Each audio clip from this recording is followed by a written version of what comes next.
Resident Evil has been growing larger than ever before. The iconic series has been going on for just under 30 years and have their masterpieces and their flops. The RE Engine era of Resident Evil has brought in a bunch of new fans and has delivered some truly amazing games. The series has expanded over the years from CGI movies and non-canon movies, including a Netflix series that nobody really wants to talk about in all honesty. A Fallout video inspired me to make this one, and with Resident Evil 9 arguably on the brink of announcement, I think it is a good time to make a video about what Resident Evil game you should start off with if you are wanting to become a new fan or just want to play one of the games for the first time. So before we get into it, be sure to leave a like on this video to help me reach the YouTube algorithm, and subscribe for more Resident Evil content in the near future, and now let's get into it. I'm gonna say this straight off the bat, but this one hurts. I am excluding the original trilogy from this. If you have a PC, y'all can play this with emulation or have a Steam Deck, but these games do not exist on modern consoles as of yet, RE1 Collector's Edition being the only exception on PS5. We've been waiting for about a few years for a classic trilogy on modern consoles, Capcom. Please just do it soon. Now, let's get into the games as to why they can or cannot be good starters to get into Resident Evil. The first game being Resident Evil 0. The slow-paced survival horror game that released in 2002 and remastered in 2014. RE0 is one of the many polarizing games in the series. You have some fans saying it's fun and is very enjoyable and different from many other games, while some did not enjoy it whatsoever. Rebecca Chambers and Billy Cohen are the main characters in the game. During the time, this game took a different approach compared to others, being able to control two people at once. Sounds fun, right? Not until you actually have to play the game to some people, which includes me. From managing both inventories without an item box, which was a staple in classic survival horror, commanding your partner whether or not to follow and shoot, it can get a bit annoying. Carrying around certain items you must have, like the hookshot for example, can be very annoying, on top of having to drop items and go all the way back to get them after you progress further into the game. RE0 had a lot of potential and is a very enjoyable game in the beginning. Rebecca and Billy are good characters and can be fun, but would be better if the game was co-op in my opinion. Some people are pushing for a remake with potential co-op, which can low-key be a goldmine for Capcom. It just depends on if they want to do it or not. The next game is one of, if not the most iconic Resident Evil game to date, in Resident Evil 1 Remake, also released in 2002, with again a remaster in 2014. The game takes place inside the iconic Spencer Mansion with beloved characters such as Jill Valentine, Chris Redfield, Barry Burton, and Albert Wesker. This game perfectly defines what Resident Evil is all about, from amazing survival horror, chilling atmosphere, iconic soundtrack, twists and turns into the story. What can you not love about this game? Enemies such as Neptune, which is a big-ass shark, Hunters, and Crimson Heads are all terrifying. But why would people not like this game entirely? Well, it is because of the fixed camera angle. See, with the 2014 remasters, you can update the controls to be more modern rather than tank, so that's not really a problem for newcomers to the series. It's more so the camera angle. I know this will get the old heads mad, but that's just what it is. It'll definitely take some time to get used to, along with the puzzles and the item box, which is a great thing to have in this game. Also, the chilling lore of the Trevor family is something to behold and maybe etched into your brain as long as your fandom goes on in RE. And why not start where it all began as well? A lot of people are expecting a potential remake of this game on the 30th anniversary of Resident Evil, which would be insane if so.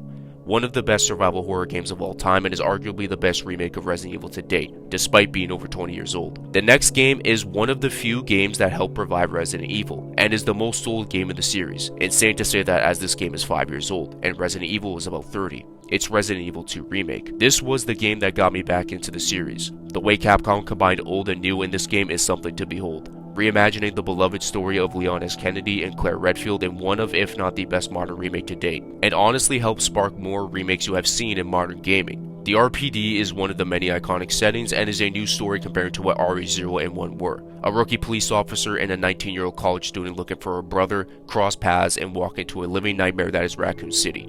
The virus started in the Arclight Mountains when RE1 took place, and has now spread into the city. Modernized with the third-person camera perspective, which I'm sure we're all familiar with, puzzles, inventory management, and chilling enemies like the Lickers and Mr. X are all jam-packed into this game. This is the game that has gotten a lot of people into the series and is one of the most impactful games in the series to date. It gets you caught up with who these characters are, including Ada Wong and Sherry Birkin. If you are on Xbox and are subscribed to Game Pass, you can download this game today and play for free. It is 100% worth your time and is one of, if not the best game to play to get into the series. Trust me, I cannot fathom enough about this game. It is 100% worth your time. The original Resident Evil 2 is a game you must play as well, as a matter of fact the entire original trilogy, but like I said previously, it's not on modern consoles sadly. Resident Evil 3 Remake is a game that is very polarizing as well. Some people love it for what it is, but some people do not like this game whatsoever, and it's for a lot of people that have played the original due to cut content and how short the game is. The game revisits Jill Valentine, this time being in Raccoon City, 2 months after the mansion incident, wanting to leave after the outbreak is ensuing. A new threat approaches from the Umbrella Corporation, which is easily the most iconic enemy in Resident Evil, the Nemesis, a pursuer who does not stop until all remaining STARS members are killed. The remaining 2 in the city are Jill and Brad Vickers. Brad eventually dies and Jill is the only one remaining. We meet Carlos Oliveira from the UBCS and is the second playable protagonist in the game. This time you can somewhat explore the city, roaming around finding key items and whatnot. Entering the sewers of the city and hospital, the gameplay is very similar to RE2 Remake, but a lot more faster and higher paced. A lot of it has to do with Nemesis being a stalker, but that doesn't really last that long. There is a dodge mechanic and inventory is the same and some fairly decent puzzles. Carlos gets a punch mechanic and is more actiony than the other games. This game is also on Game Pass for Xbox users, so you can essentially play it for free once subscribed. Is the game worth playing? Absolutely, and is a good start to know about Jill and her character, especially if you're not interested in the fixed camera stuff with one remake. I'm gonna quickly mention this game. Resident Evil Code Veronica is a game about the Redfield siblings in Wesker, extending the chapter and rivalry of Chris and Albert. Claire is still looking for her brother after RE2 and is brought to an island. The island is under an outbreak and Claire meets a new character named Steve. The fixed camera angles and classic inventory management are here since the game came out in 2000. Many fans are requesting a remake of this game in the RE engine and ultimately should be the next one, I believe, as well. Resident Evil 4 is the game that saved the series but abandoned the survival horror aspect of things by a margin. It is without a doubt one of, if not the most iconic game of the series. Leon is back investigating a village that is rumored to have kidnapped the president's daughter Ashley Graham. These people in the village are not necessarily zombies, but are controlled by a plaga, instead turning them into violent savages. A new expansive inventory attaché case was here, and the first RE game with a third-person camera perspective. A merchant was put into the game to buy and upgrade weapons and selling treasure items. Gameplay was different when you had Ashley by your side, essentially being an escort mission as she is behind you mostly at all times, and you have the option to tell her to wait or follow you. Ada is also back along with new characters and villains like Luis Serra, Jack Krauser, Osmond Sadler, and Ramon Salazar. Action is a point of emphasis in gameplay but has its chilling moments with the regenerators. Quick time events are a key component in this game as well as the puzzle difficulty was tuned down however. The atmosphere and setting are top notch. The remake however does everything right. Both games stand out extremely well. Which game you choose to play first, that is for you to decide, but you should play both nonetheless, as both games are great unique experiences for the first time. The remake has a parry mechanic that deflects melee weapons and objects, and quick time events are essentially cut out of the game. The RE engine's capabilities are truly showcased, not to mention Mercenaries mode in separate ways, for both games which are all amazing. RE4 continues to deliver greatness as it is the most recent game, the remake that is, and gives flowers to the original at the exact same time. Resident Evil 5 was the first RE game to implement the co-op aspect to the series, being able to play with someone else online. This helped boost sales tremendously, and if you include all the ports it has gotten, it is still the most sold RE game ever, even though 2 Remake will eventually pass it. Chris Redfield gets his opportunity to shine with his new partner Sheva Alomar, while Jill Valentine is presumed dead after an encounter with Albert Wesker 3 years ago. The combat is drastically expanded on for both characters and is overall one of the funnest games to play in the series, but in terms of the story it is easy to pick up on it, but it's something you want to personally experience as it is the best ongoing rivalry since the beginning, which is Chris and Wesker. The game is heavily similar to Resident Evil 4 from a gameplay aspect with the laser sight and the ability to upgrade and buy weapons, but no merchant this time, and instead doing so when a chapter ends or when you die. The action was heavier than before, and survival horror started to become an afterthought in these new action titles. It brought the sales to a high level and may have introduced new fans to the series, but longtime fans started to distance themselves. Overall, if you are here for the fun with a friend and not necessarily care about the story, this is the perfect game for you to start off with. Resident Evil 6 is the game that got a lot of heat, because if you thought RE5 was turning up the silly action, then you just wait for RE6. From shooting mutated sharks to punching tyrants with ease, and even surviving insane plane crashes, and not to mention a dinosaur like BOW, Resident Evil 6 did some damage to the series despite the game starting to get a change of heart to some fans. Leon, Chris, Ada, and Sherry are all returning characters, along with new ones like Helena Harper, Pierce Nivens, and Jake Mueller, who is the known son of Albert Wesker. Neither Jake and Albert knew about each other, by the way. The story itself is very, very wonky. The United States president was killed, Ada had a clone of herself, Chris lost his memory and is suffering from PTSD, Sherry has regenerative health from the G virus, and Jake is the cure for the new C virus. That itself is all over the place. The atmosphere from Tall Oaks, Edonia, and China are all just not very good. It's something that is very forgettable about RE6. The combat is expanded even more from RE5 being able to dodge, duck, dip, dive, and dodge, on top of freely kicking and punching zombies, and even Jawavo enemies shooting guns. If you want something close to survival horror, Leon's campaign is the main go. Action goes to Chris, being pursued by a stalker-like enemy known as the Usanok is Jake's, and mystery and mindfucking goes to Ada's campaign. Is this the first game you want to play to get into Resident Evil?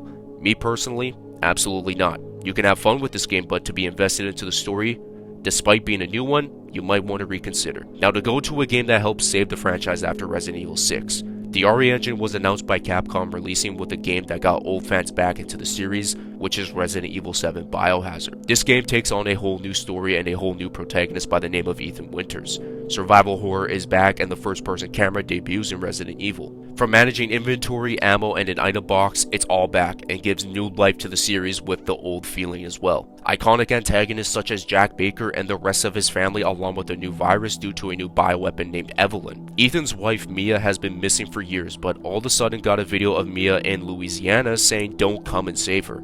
Eventually he did, and the horrors he went through were something he never imagined before. The gameplay is extremely slow paced, and Jack is a stalker enemy for a good portion of the game. However, another Baker family member, Zoe, is actually trying to help you out instead of trying to kill you. There is a deeper mystery to who and what Evelyn is, and why Mia was in the situation she was in. Overall, is one of the best games in the series. From great survival horror aspects, an underrated setting in the Baker house, honestly lovable villains, Resident Evil 7 is a great game to play getting into the series.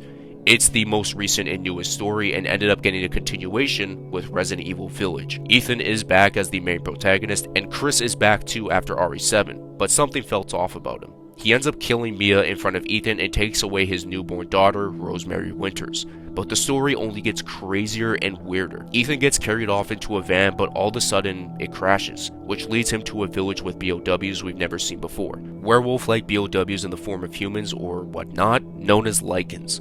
The gameplay is basically the combination of RE7 and RE4 mixed into one, including the features and mechanics. Ethan now has more experience under his belt and can handle weapons a lot better.